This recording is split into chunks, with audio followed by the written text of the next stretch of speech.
Hi everyone, I'm back today and I thought I would share with you a painting that I've done. I'll show you right here.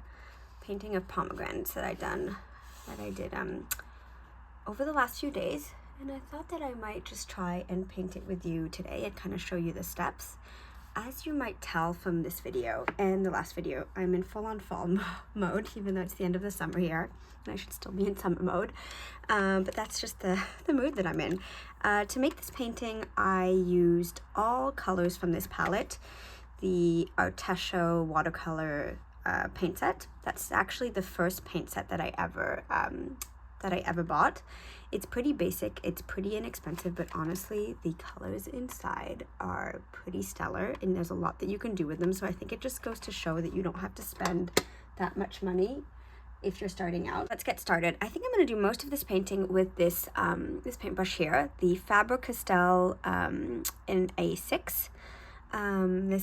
This brush has a little bit of a pointy edge, and I really like using it. So let's go ahead. Actually, to make this painting, I'm not using too many colors, which I thought was also a good reason to paint this with you. And also, they're pretty loose pomegranates, I would say, not terribly accurate in terms of what pomegranates might look like in sort of the real world. So to make these, I usually do kind of the little stemmy part of the pomegranate first, and then I go ahead and kind of make the shape. So it's not, pomegranates are not usually a perfect kind of perfect round, as you'll know. So when I make these, I kind of push the paint around and make the kind of outside shape, but I'm not looking for something too perfect, otherwise I find that they don't really look like pomegranates at all.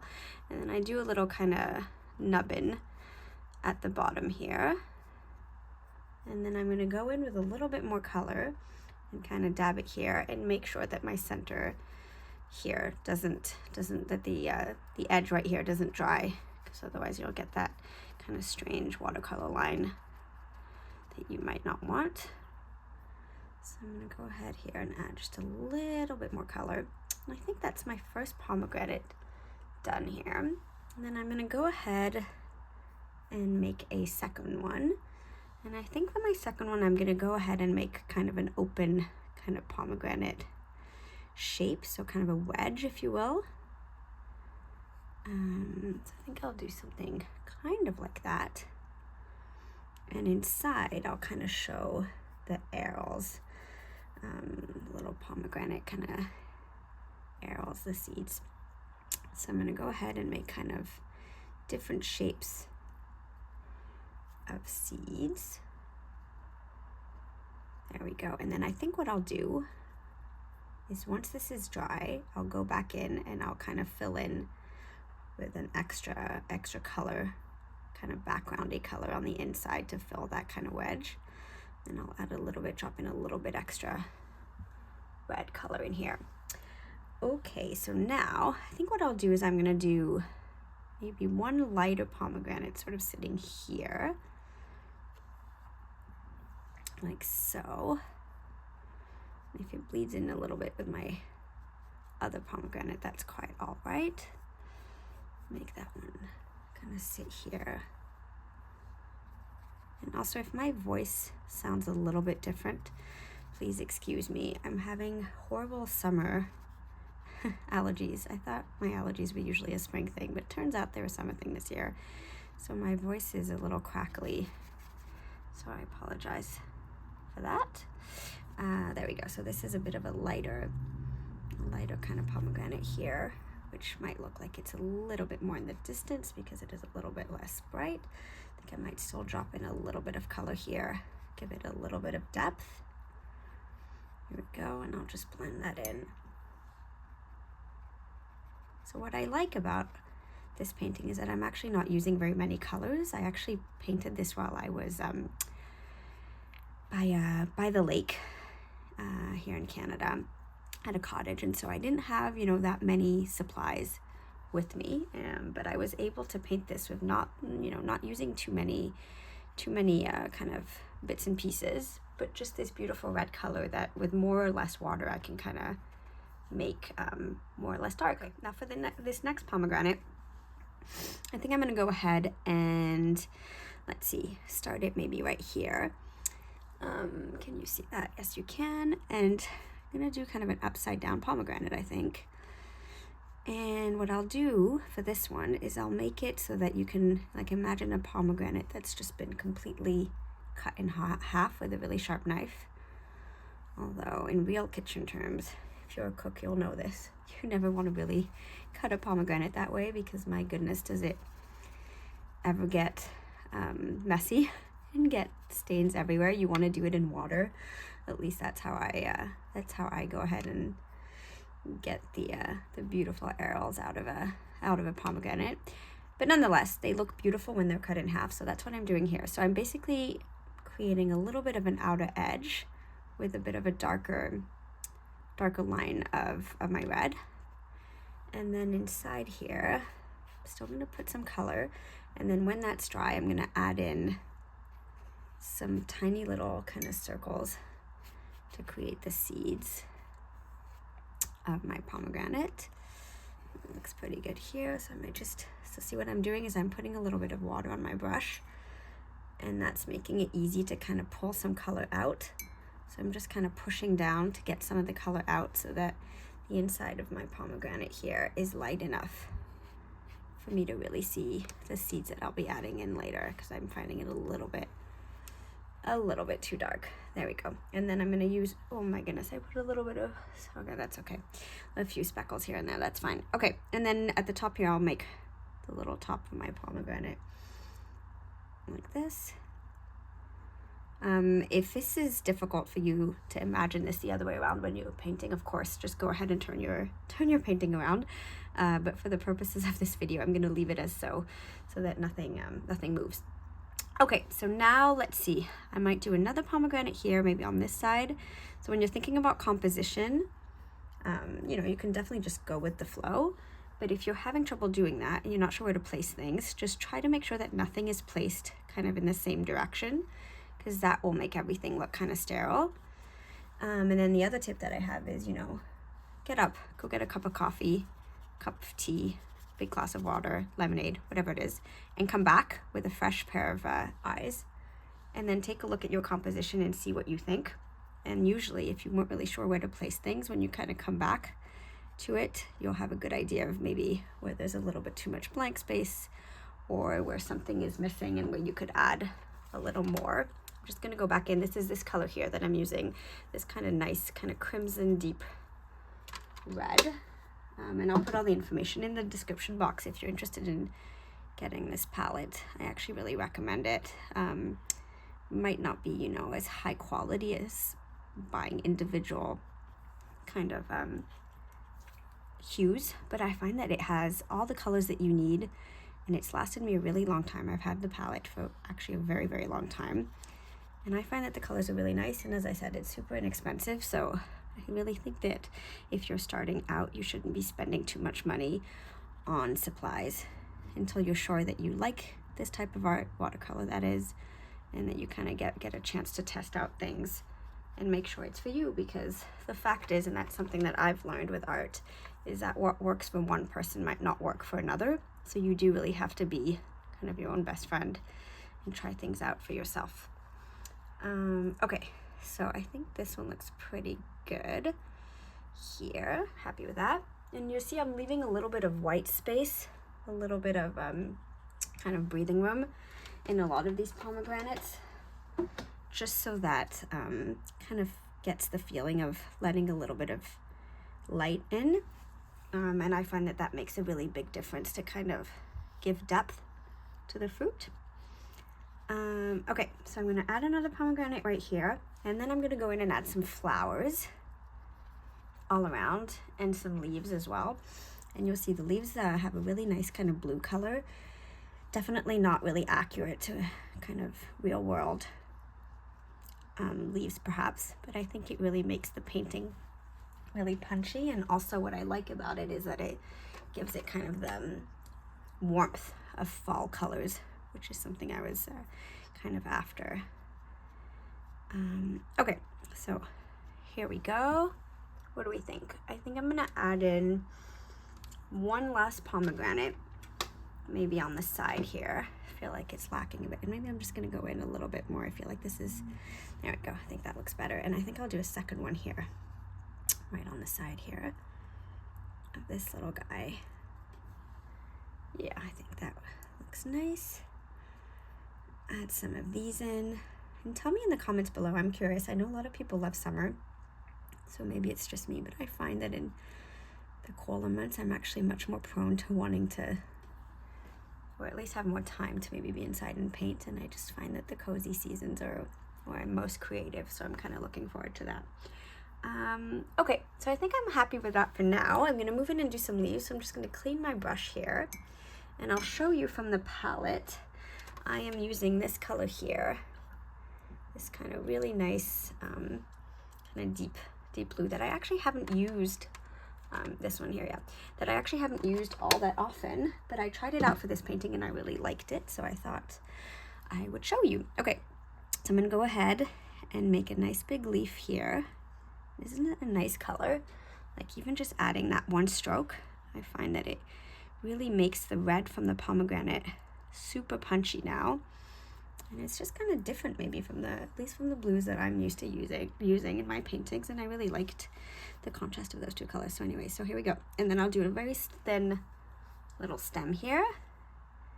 And then a stem maybe peeking out this way.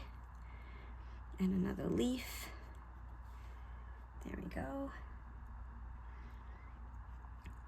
Okay, so maybe add another one. Let's see, maybe here. With a bit of a pointed, kind of tapered tip, and I'm leaving a little bit of white space in between. And what I did do, you'll see at the very end, what I like to do here was add some black accents to make some of the details of the painting stick out. And I think I'll do that with these leaves and use the black to make kind of the vein in the middle of my leaf. Okay, so I'm going in here, making another leaf right there, a bit lighter, and have it connect to this one here. I really like when it does that. You see here that pooling of color. That's such the magic of watercolor, I find, when the paint just kind of travels to that next element, and then when it dries, it always, I think, looks different, but in a lovely way. Okay, let's see. I'm gonna add in a few more leaves here. Here we go. So another thing I would say, if you're not sure about composition, is to try not to do the same number of everything. So what I mean is, you see how I have 2 here and 2 here. I'm definitely going to try to remember to think about not making everything in clusters of 2, because that's not really the way it would happen in nature. And I do find that, except if you're going for something crazy geometric, then it kind of looks overdone and kind of stale. So for example, here I'm going to add a thinner kind of third leaf here. Maybe you drop in some paint here.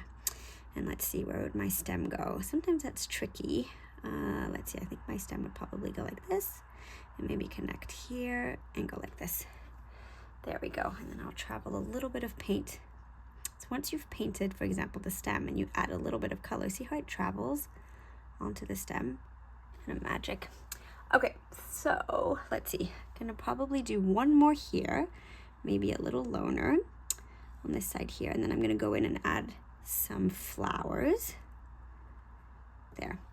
So I think for my flowers, I'm gonna use the same red that I used for my pomegranate, but I'll add in a little bit of coral color just so that it's a little bit lighter.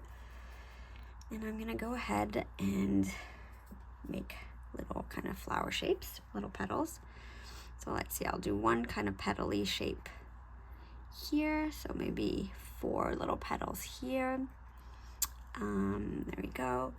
Maybe drop a little bit of red inside. Yeah, I think that looks quite nice. And then maybe draw kind of a more closed flower shape. So let's see, I'll do one here like this maybe. There we go, and one right here.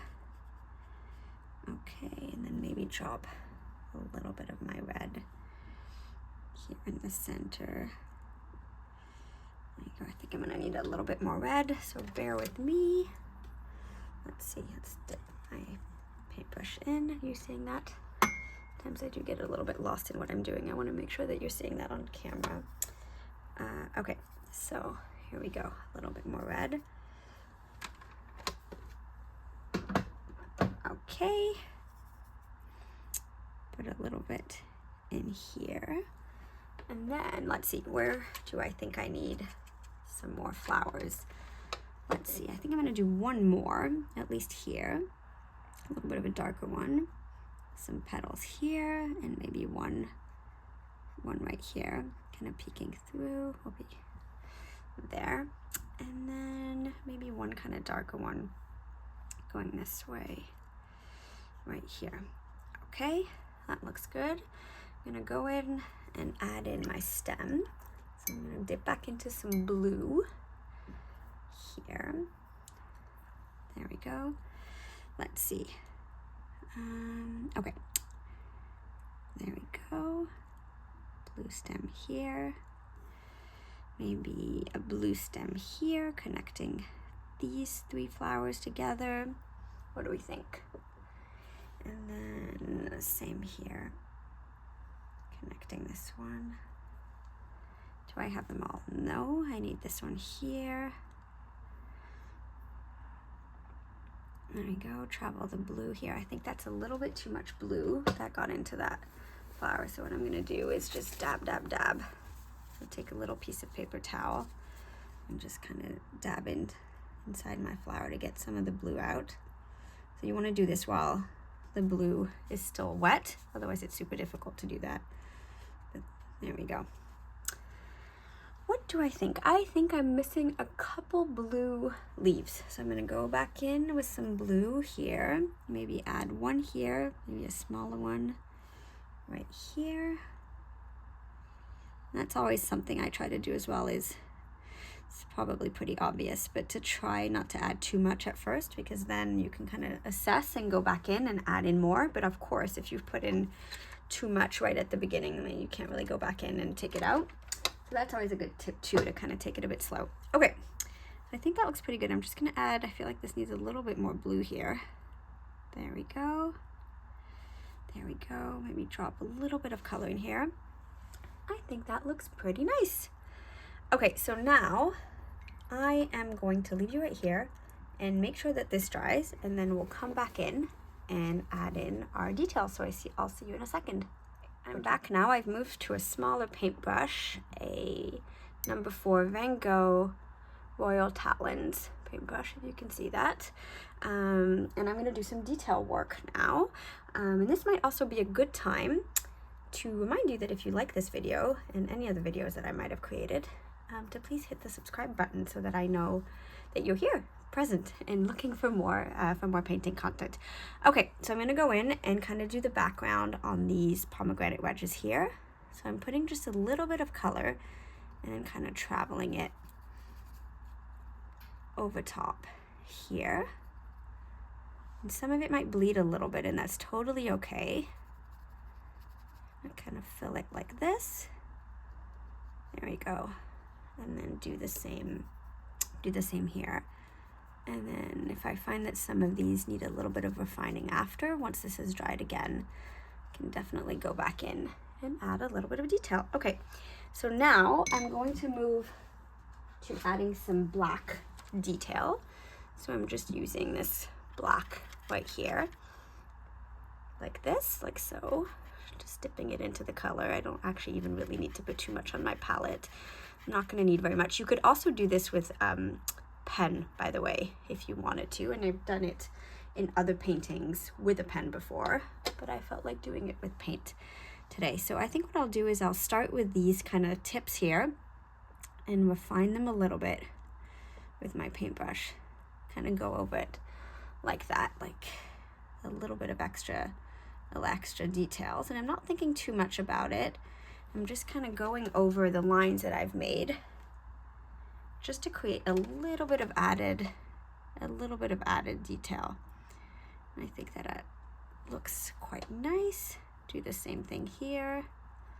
You still want to see your red obviously peeking through. So you don't want to cover it all up, but I think it kind of makes everything crisp and stand out. And then now, as I told you before, I'm going to go ahead and do the vein, the center vein of my leaves. I actually don't think I'm going to do the side ones for these. I think all I need is kind of that center one, and that looks quite nice. There we go. Doesn't have to be perfectly in through the center either. If it's a little bit off kilter, nothing horrible is going to happen. There we go. And now, oh yes, what did I want to do? Oh yes, I want to do a little bit of, a few little dots in the center of my flowers, right here. Center of this one, center of this one, center of this one, and maybe some little lines for these little flowers here. Here we go. And then what I think I'll do, oh, you know what? I forgot to add the black detailing here. There we go. And I think what I'll do now is just go back in with some of my initial red color, my nice dark kind of ruby rich red that I have here, and I will paint some pomegranate arils kind of all around, because I think that will just add a little bit of whimsy and a little bit of added color to my painting. So I'm just kind of going ahead and imagining where these might fall, and I'm making some of them a little bit darker, some of them a little bit lighter. I'm trying to leave some with a little bit of white kind of negative space inside so that they have a little bit more depth. And if you've ever seen a pomegranate aril or eaten one, which I'm sure you have, you'll know that they're not perfectly round, so try to remember that. They're kind of a oval kind of gem shape. Here we go.